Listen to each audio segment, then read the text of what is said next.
Hi అండి. Welcome back to SS Telugu audio నవలలు. ఈరోజు మీరు వినబోయే నవల 'ప్రేమ సరోవరం'. ఎం. కృష్ణకుమారి గారు రచించారు. 1983లో వచ్చిందండి ఈ నవల. ఇక నవల్లోకి వెళ్ళిపోదాం. అప్పుడే కాలేజీ వదిలారు. ఆవరణంతా విద్యార్థులతో నిండిపోయింది. జట్ల జట్లగా కొందరు, విడివిడిగా కొందరు కేవలం చదువు కోసమే కాలేజీకి వచ్చామన్నట్లు పుస్తకాలు జాగ్రత్తగా చేతబట్టుకుని మరికొందరు ఆవరణ దాటి బయటకొస్తున్నారు. కొందరు విద్యార్థులైతే తమ తోటి విద్యార్థులకు పక్కకు తప్పుకుని దారిస్తున్నారు. కొందరు ఆడపిల్ల ఏ కాస్త తగిలినా ఈ జన్మ ధన్యమయ్యేదే అన్నట్లు వాళ్ళు తప్పుకుపోతున్నా తామే వాళ్లను శరీరంలో ఏదో ఒక భాగంలో తాకి తృప్తి పడిపోతున్నారు. ఏ కొద్దిమంది ఆడపిల్లలో అత్యవసరమైన పనుల వల్ల ముందుగా వెళ్ళిపోతున్నా మూడొంతులు ఆడపిల్లలు క్లాసులోనూ వరండాల్లోనూ ఇంకా నిలబడే ఉన్నారు. ఇంక పోదాం పదండే మాలిని, వీళ్ళ కోసం ఇలాగే నిలబడితే ఇంటికి చేరేసరికి అర్ధరాత్రి అవుతుంది. అసలే మా ఇల్లు చాలా దూరం. అయితే మాత్రం వాళ్ళ మధ్యలోంచి ఎలా పోతామే సిగ్గు లేకుండా. వీలైతే చెయ్యో కాలో తాకించడం, లేకపోతే కోతుల్లా ఏదో ఒకటి వాగడం వీళ్ళకి బాగా అలవాటైపోయింది. అందుకేగా వాళ్ళంతా వెళ్ళాక బయలుదేరడం. నిజమే సుమా.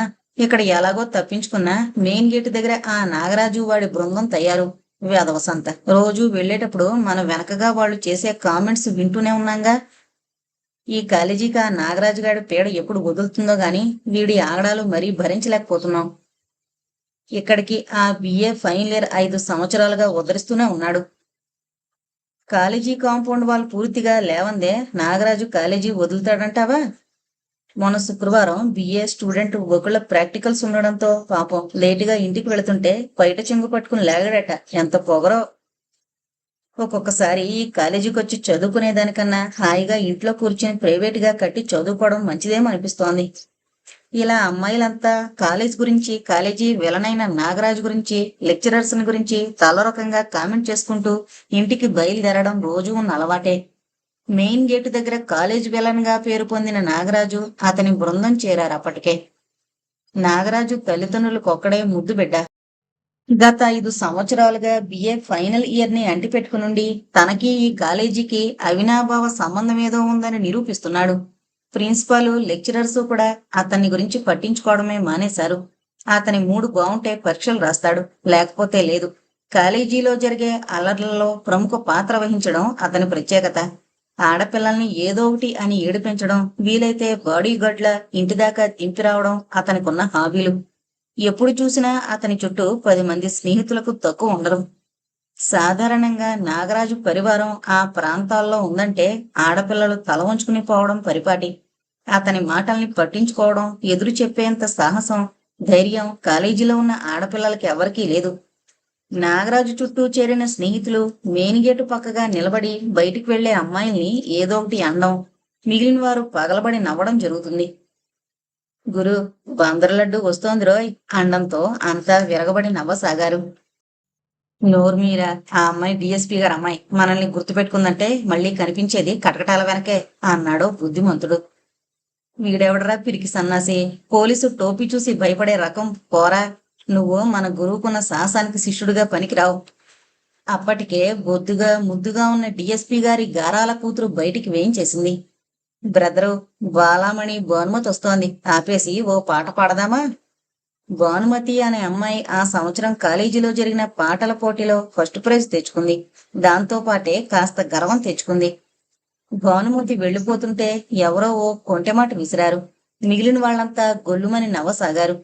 భానుమతి ముఖం యాపిల్ పండులా ఎర్రగా అవడంతో వాళ్ల వంక కొరకొరా చూసి వెళ్లసాగింది. అబ్బా, అపర కౌశికుడి పెద్ద చెల్లెలరా. ఏం పాప, మమ్మల్ని ఒట్టి చూపులతోనే భస్మం చేస్తావా? గురు, తదుపరి వాలంటీనా ప్రవేశం. వాలంటీనా అని పిలువబడే ఆ అమ్మాయి అసలు పేరు షీలా, ఆంగ్లో ఇండియన్స్. వాళ్ళమ్మ ఎయిర్ హోస్టెస్ గా పనిచేస్తోంది, అందుకని వాళ్ళంతా అలా పిలుస్తారు. అమ్మడు, మమ్మల్ని కాస్త రికమెండ్ చేసి విమానం ఎక్కించవు, నీకు చాక్లెట్స్ కొనిస్తాంగా అని ఒకరు. అట్టా చూడమాకు, మమ్మల్ని సంపమాకు అని మరొకరు పాట అందుకున్నారు. షీలా ఇంగ్లీష్లోనే వాళ్ళని తిట్టుకుంటూ వెళ్లసాగింది. ఫ్రెండ్స్, మనల్ని ఇంగ్లీష్లో తిడుతోందిరా. పర్వాలేదులేరా, భాషాభేదం అయితే మరీ మంచిది. ఆ తిట్ల తాలూకా ఫలితం మనకంటదు, ఎందుకంటే అవి ఇంగ్లీషు తిట్లుగా. గురు, ఎంత బాగా చెప్పావు. మనవాడి బ్రెయిన్ లండన్ మ్యూజియంలో ఉండాల్సింది. అసలు లండన్లో మ్యూజియం ఉందంటావా అని ఓ అర్భకుడి అనుమానం. అక్కడ చేరిన వాళ్ళంతా చేసే గోలతో వాతావరణం గందరగోళంగా ఉంది. వీళ్ళందరి మాటలకేం కానీ మన హేమమాలిని ఇంకా బయటికి రాదేం అన్నాడు స్టూడెంట్. అదేనోయ్ నాకు అర్థం కావడం లేదు అన్నాడు మరో అతను. గురు, మన నాగరాజు ఇంతమందిని ఏడిపిస్తాడు కదా, ఆ హేమమాలిని చూస్తే చేతబడి చేసినట్లు నోరు ఆడదేం అన్నాడో అనుమానాలు రావు. ఏమో, ఆవిడ గారేం మెసమృజం చేసేస్తుందో. అదిగోరా మన హరిదాస్ వస్తున్నాడు. హేమమాలిని సంగతి వాణ్ణి అడిగేస్తే సరి అని.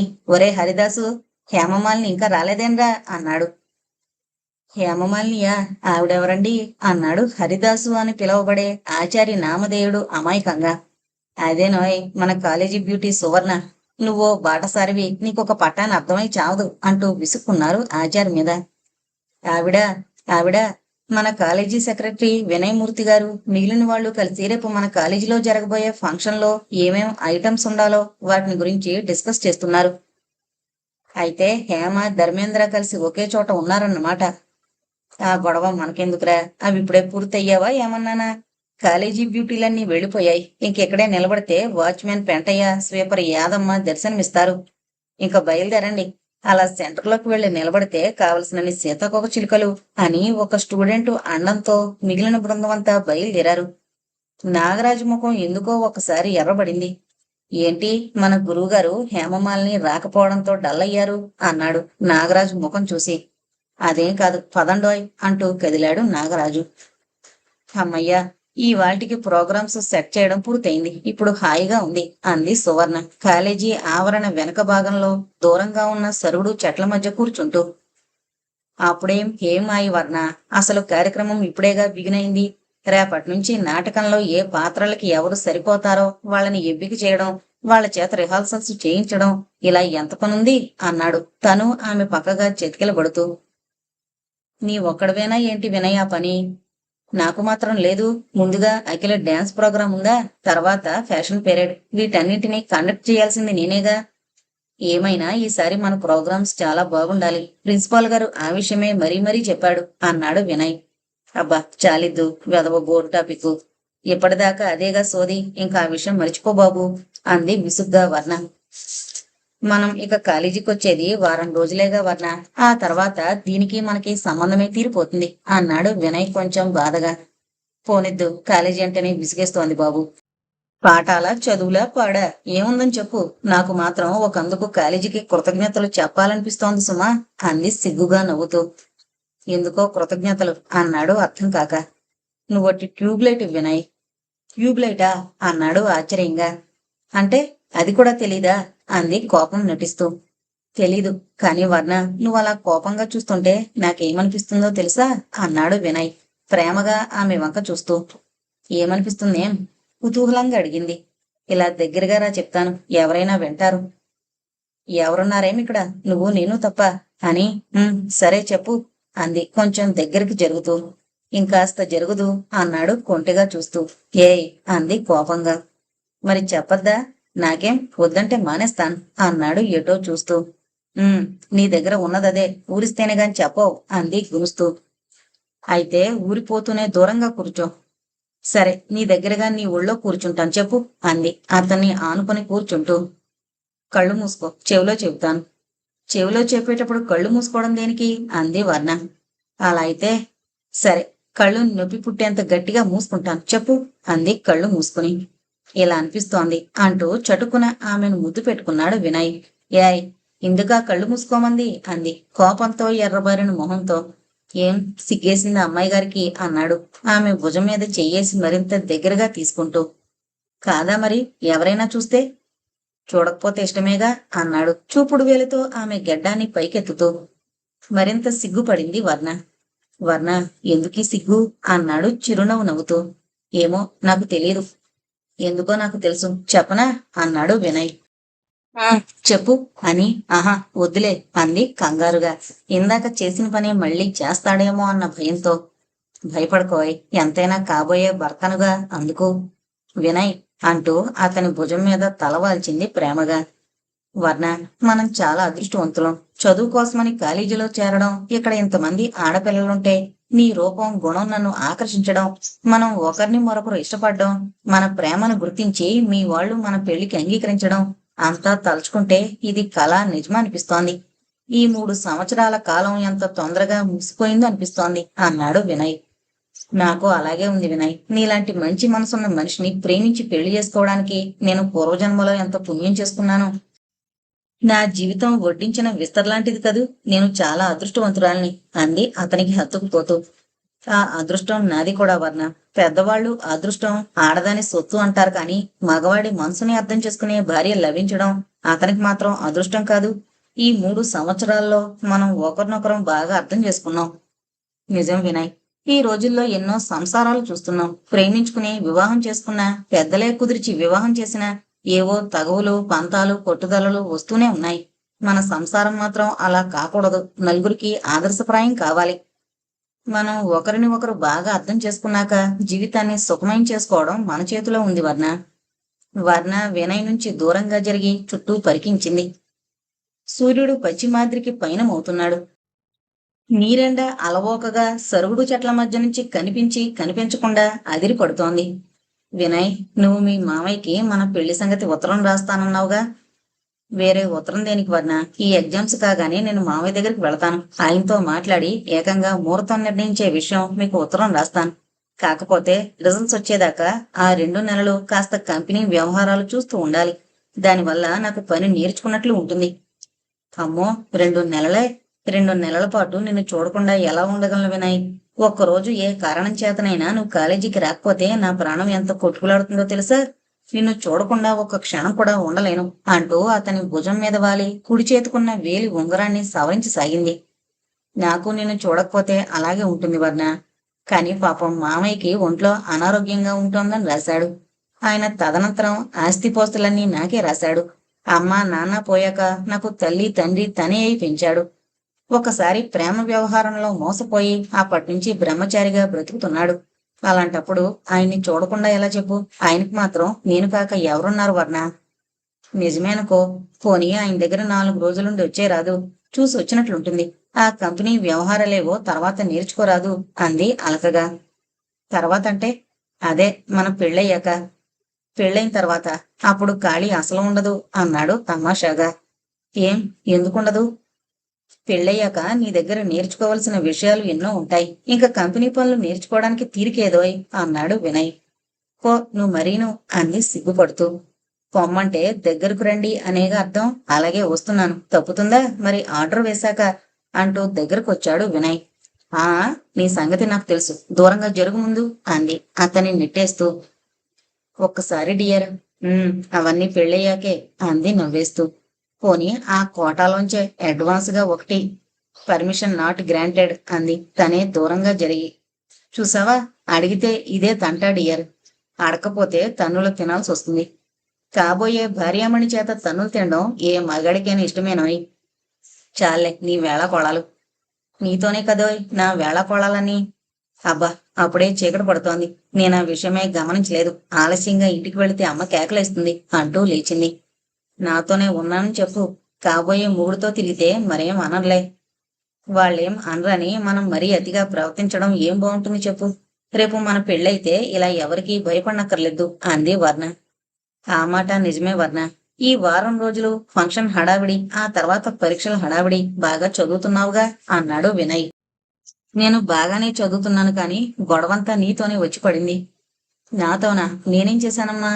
బుద్ధిమంతుల్లా మా ఇంట్లో కూర్చుని చదువుకుంటుంటే పుస్తకం తెరిస్తే చాలు నువ్వే కనిపిస్తావు. పాఠం చదువుదామంటే ఏవేవో స్వీట్ థింగ్స్ చెబుతావు.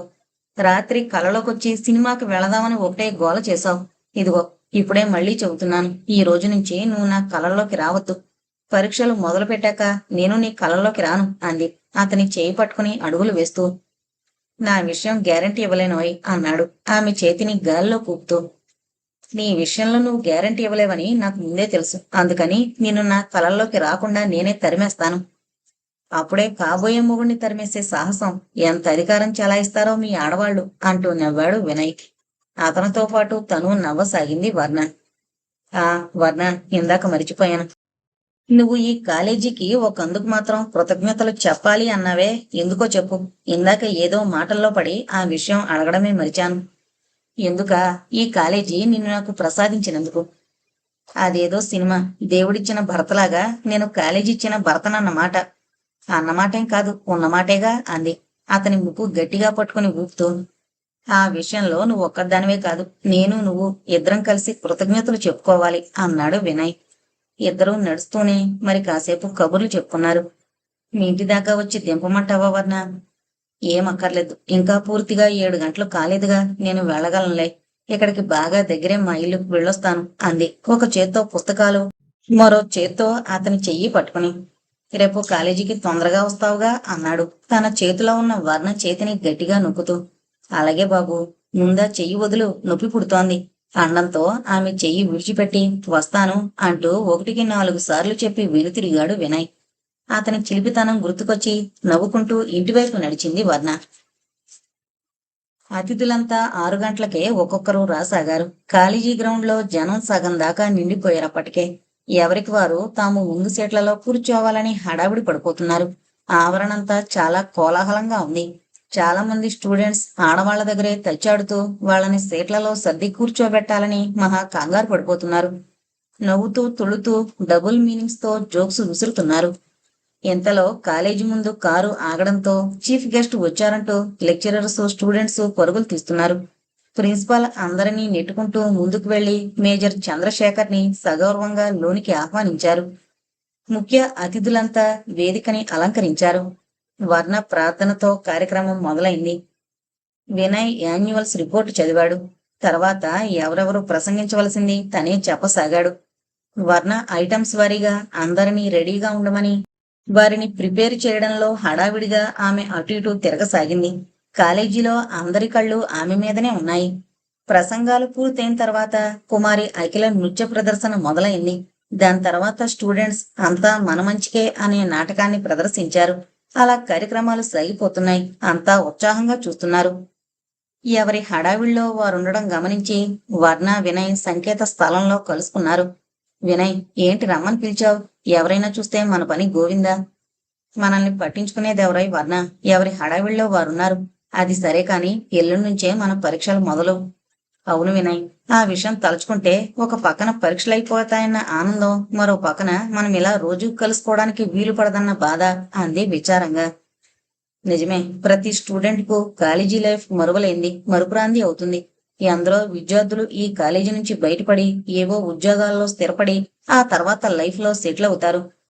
జీవితంలో ఎన్ని సంఘటనలున్నా ఈ కాలేజీ జీవితం మాత్రం ఎల్లకాలం గుర్తుండిపోతుంది అన్నాడు వినయ్. నాకు అలాగే అనిపిస్తోంది వినయ్. నీతో కలిసి గడిపిన ఈ 3 సంవత్సరాలు నా జీవితంలో మరుపురానివి, మధురమైనవి అనిపిస్తోంది అంది వర్ణ పరవశంగా. మన ఇద్దరి జీవితాలు ఇలా శాశ్వతంగా బంధించబడిపోతుంటే ఇక ఈ స్మృతులతో పని ఉంది. ఎంతకీ మీ అమ్మగారు, అన్నయ్య ఏమంటున్నారు అన్నాడు ఆమె బుగ్గపై చిలిపిగా చిటికేస్తూ. అబ్బా పోదు నీ చిలిపితనం. అన్నయ్య అయితే వినయ్ లాంటి వాడు, బుద్ధిమంతుడు, సహృదయుడు, మా చెల్లెలికి భర్త కావడం అదృష్టం అంటాడు. ఇంకా అమ్మ అయితే తన కూతురికి నచ్చిన వరుడు కాని కట్నం కోరని మంచివాడు అల్లుడు కాబోతుంటే ఏమంటుంది? చుట్టుపక్కల వాళ్లతో నీ గుణగణాలు చెప్పి నిన్ను పొగడ్డం ఆవిడ దినచర్యలో ఒక భాగం అయిపోయింది. రోజుకు అరగంటైనా అల్లుణ్ణి పొగడందే ఆవిడకి అన్నం సహించడం లేదు అంది కొంటెగా. మీ అమ్మగారి మాట ఎలా ఉన్నా ముందు నువ్వే నన్ను అతిగా పొగడేస్తున్నావు. ఆ పొగడతలకు నువ్వు అర్హుడివేగా. వర్ణ, ఎంతకాలం మనం కలుసుకోవడం, ఇలా మాట్లాడుకోవడం అలవాటైపోయింది. రేపటి నుంచి నిన్ను కలుసుకోకుండా ఎలా ఉండగలను అనిపిస్తోంది అన్నాడు ఆమె చేతిని తన చేతిలోకి తీసుకుని సుతారంగా నొక్కాడు. నాకు అలాగే ఉంది వినయ్, నిన్ను చూడకుండా ఒక క్షణం కూడా ఉండలేననిపిస్తోంది. ప్రేమకింత మహత్తర శక్తి ఉందంటే నాకు ఆశ్చర్యంగా ఉంది. ఆ మహత్తర శక్తి ఏంటో ప్రేమికులకి అర్థమవుతోంది వర్ణ. అందుకే ప్రేమను ప్రేమిస్తోంది. మన ప్రేమ కూడా మహత్తరమైంది. ప్రేమ అంటే 2 నిండు హృదయాల పవిత్రమైన కలయిక అని తెలియని పెద్దలు ఎందరో దానిని అర్థం చేసుకోలేక వాళ్లను విడదీస్తున్నారు. పెద్దవాళ్లకు ప్రేమ విలువ తెలియదు వినయ్. వాళ్లకు పెద్దలు చేసిందే పెళ్లి, భార్యను ఆదరంగా చూస్తూ అదే ప్రేమ అనుకుంటారు. ఏమైనా ప్రతి మనిషి జీవితంలో ప్రేమించి పెళ్ళాడాలి వినయ్. మనం చాలా అదృష్టవంతులం. మన పెద్దలు సహృదయంతో మనల్ని అర్థం చేసుకుని ఆశీర్వదించారు. నిజం వర్ణ, మనలాంటి అదృష్టవంతులు ఎంతమంది ఉంటారంటావు? వినయ్, నేను భర్తగా పొందగలగడం నా పూర్వజన్మ పుణ్యంగా భావిస్తున్నాను అంది వర్ణ అతని చెయ్యి గట్టిగా పట్టుకుని. నన్ను మరీ అంతగా పొగడకు వర్ణ, నాకు కొమ్ములొచ్చేస్తాయి అన్నాడు వినయ్ వర్ణ మాటలకు. కొని వస్తే మరీ మంచిది అంది వర్ణ. ఏం? నాకు కాబోయే భర్తకు ప్రపంచంలో ఎవరికీ లేని అర్హత ఉందని గర్వపడతాను అంది అతని చెయ్యి తన చెంపకు ఆనించుకుంటూ. చూసావా ఎలా రాజీ పడిపోతున్నావో? అదే ప్రేమకున్న శక్తి. ఎవరో అన్నట్లు ఈనాటి యువతరానికున్న ఆస్తిపాస్తులు ప్రేమేగా. వర్ణ, రేపటి నుంచి మనం కలుసుకోవడం పడదు. పరీక్షలు పూర్తి కాగానే నేను మావయ్య దగ్గరకు వెళతాను. నీకు 2 రోజులకు ఒకసారి ఉత్తరం రాస్తుంటాను, వెంటనే జవాబు రాయాలి సుమా అన్నాడు ఆమె చుబుకం పట్టుకుని పైకెత్తుతూ. అలాగే రాస్తాను. నాకు చదువు కూడా లేకపోతే నీ ధ్యానమేగా. ఇంక నీ ఉత్తరం కోసం ఎదురు చూడడం, దానికి వెంటనే జవాబు రాయడం, ఇదే ఇంక నా దినచర్య. ఉత్తరాలు చాలా పెద్దవి రాయాలి సుమా, కనీసం నేను 15 నిమిషాలైనా చదువుకునేటట్లుండాలి అన్నాడు ఆమె భుజం చుట్టూ చేతులు వేసి. నయం, గంట చదువుకునేటట్లుండాలి అన్నావు కాదు వినయ్. ఇంక నాకు నీ ధ్యాస తప్ప మరేముంటుంది చెప్పు. అన్నయ్య నీతో మాట్లాడి వచ్చినప్పటి నుంచి నా మనసు ఎంత ఆనందంతో తేలిపోతుందో తెలుసా. ఈ అదృష్టమంతా నాదే అంటే నాకేం నమ్మశక్యం కావడం లేదు. నిన్ను చూసిన మొదటి క్షణంలోనే నా మనసంతా నీ రూపమే నిండిపోయింది వినయ్. వర్ణ అంటూ మృదువుగా ఆమె చెయ్యి ముక్కి విడిచాడు వినయ్. అప్పటికే కార్యక్రమం చిట్ట చివరికొచ్చింది. వర్ణ, అదిగో లాస్ట్ ఐటెం ప్రారంభిస్తున్నారు. నేను నిన్ననే అన్ని విషయాలు మీ అన్నయ్యతో మాట్లాడేశాను. పరీక్షలు అవగానే వెళ్ళిపోతాను. వెళ్లే ముందు మళ్ళీ కలుస్తాను. కానీ ఇలా మాట్లాడుకోవడానికి వీల్లేదు. నా ఉత్తరాలకు మాత్రం వెంటనే జవాబు రాయి.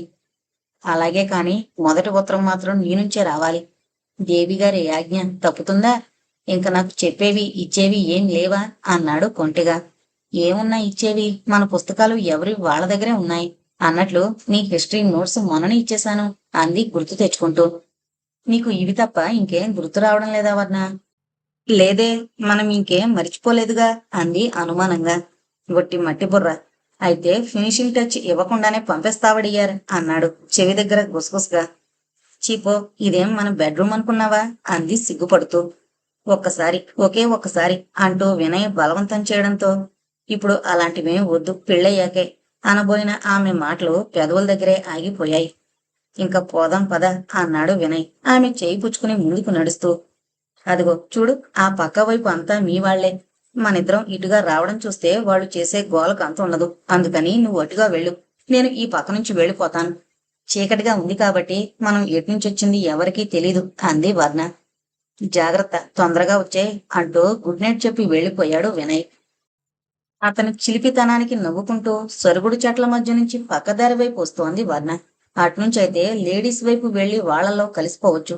ఆమె ఊహల నిండా వినయ్ రూపమే, అతన్ని గురించిన ఆలోచనలే. ముందుకు నడుస్తోన్న వర్ణ హఠాత్తుగా వెనక్కి తూలింది. ఎవరో ఆమెను గట్టిగా పట్టుకున్నారు. ఎవరది అంది కంగారుగా. ఈసారి ఒక చెయ్యి ఆమె నోటిని మూసింది, మరో చెయ్యి ఆమెని బలవంతంగా సరుగుడు చెట్ల మధ్యకు లాక్కుపోయింది. ఆ మనిషి ఎవరైంది తెలియడం లేదు. బలమంతా ఉపయోగించి గింజుకోసాగింది వర్ణ. వెనక మనిషి బలం ముందు ఆమె బలం చాలడం లేదు విడిపించుకోవడానికి. భయంతో గుండెలు దడదడా కొట్టుకోసాగాయి. శరీరమంతా చెమటతో తడిసిపోతోంది. గట్టిగా అరవడానికి కూడా వీల్లేకుండా నోరు బలంగా నొక్కేస్తున్నారు. అంతకంతకు ఆమె బలం క్షీణించిపోతోంది వర్ణకి. ఉన్నట్లుండి ఒక్కసారి శక్తి అంతా ఉపయోగించి నోటిని మూసిన ఆ చేతిని తన పొడవాటి గోళ్లతో గట్టిగా రకేసాగింది. అలా 5 నిమిషాల తర్వాత బాధ భరించలేక ఆమె నోరు నొక్కిన చెయ్యి దూరం అయింది. చటుకున ఆ చేతిని గట్టిగా పట్టుకుని కొరికేసింది కసితేరా వర్ణ. అబ్బా అంటూ ఆమెను వదిలేశాడు పట్టుకున్న మనిషి. ఆ గొంతును గుర్తుపట్టింది వర్ణ.